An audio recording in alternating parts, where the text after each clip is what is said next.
नमः शिवाय। गौतम बुद्ध ने कहा था, दुनिया की तेज छुरी है हमारी जुबान और सबसे ताकतवर हथियार हैं हमारे शब्द। इसलिए इन शब्द रूपी हथियार का बहुत सोच समझकर ही प्रयोग करना चाहिए। वाणी का संयम, चुप रहना ही मौन व्रत साधना है। मौन तप का महत्वपूर्ण अंग माना गया है। शास्त्र कहते हैं 12 साल में मौन सिद्ध हो जाता है। 12 साल की मौन तपस्या के बाद तपस्वी में इतनी शक्ति आ जाती है कि यदि वो कहेगा बारिश शुरू हो जा तो बारिश शुरू हो जाएगी, बोलेगा वर्षा बंद हो जा तो बंद हो जाएगी। मौन साधना में चुप रहने से वाणी की ऊर्जा का संचय होता है, जो हमारे व्यक्तिगत विकास, भौतिक और आध्यात्मिक उन्नति में सहायक होता है।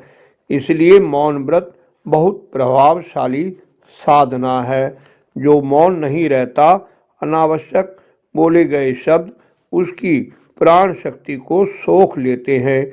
इसलिए मौन रहकर कम बोलना चाहिए।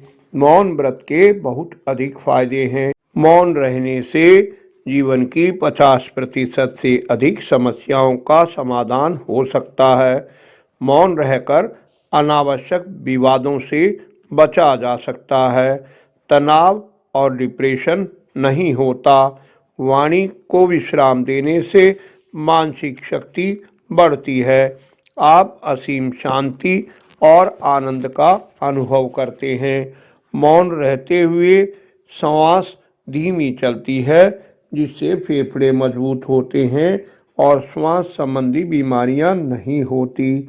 मौन रहकर जो बोला जाता है वह सार्थक हो जाता है।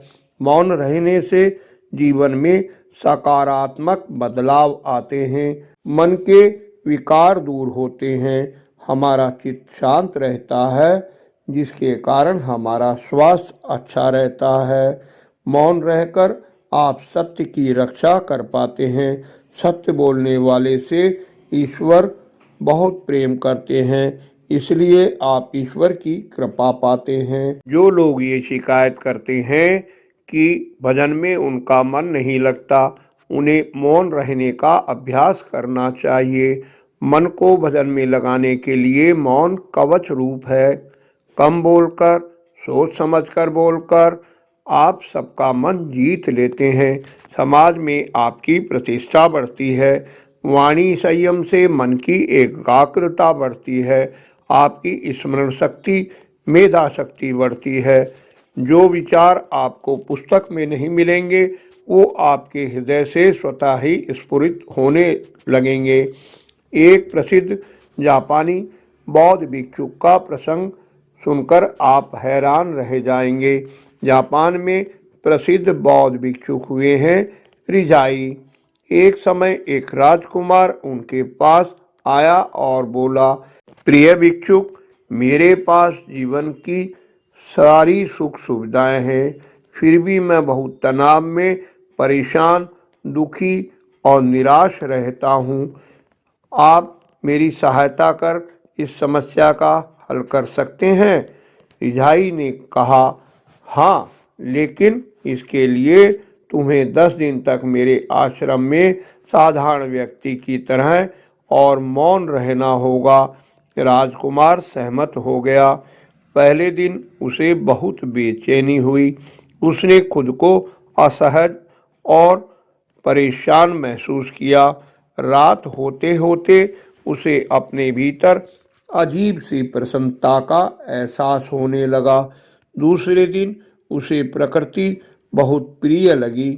पक्षियों का कलरव, उनका आकाश में स्वच्छंद उड़ना, वृक्षों के फल फूल और पत्तों का अनुपम सौंदर्य उसके मन को असीम शांति और आनंद का अनुभव करा रही थी।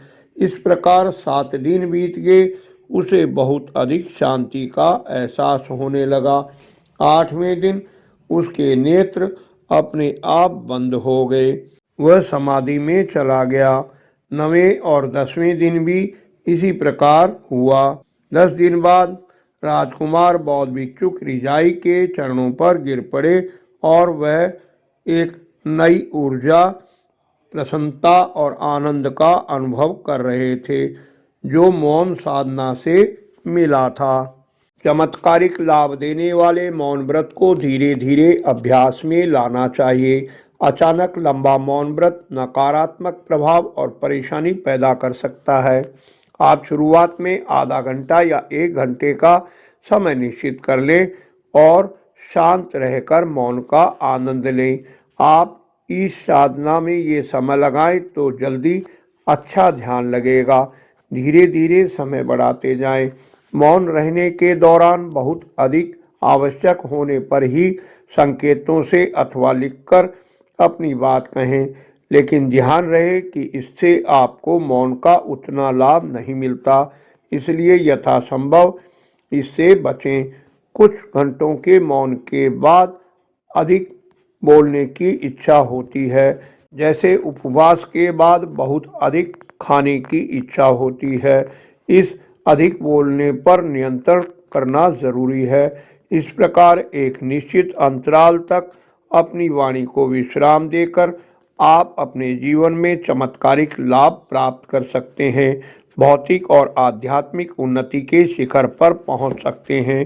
वीडियो उपयोगी लगी हो, पसंद आई हो तो लाइक करें, मित्रों से शेयर करें, कमेंट में सुझाव दें।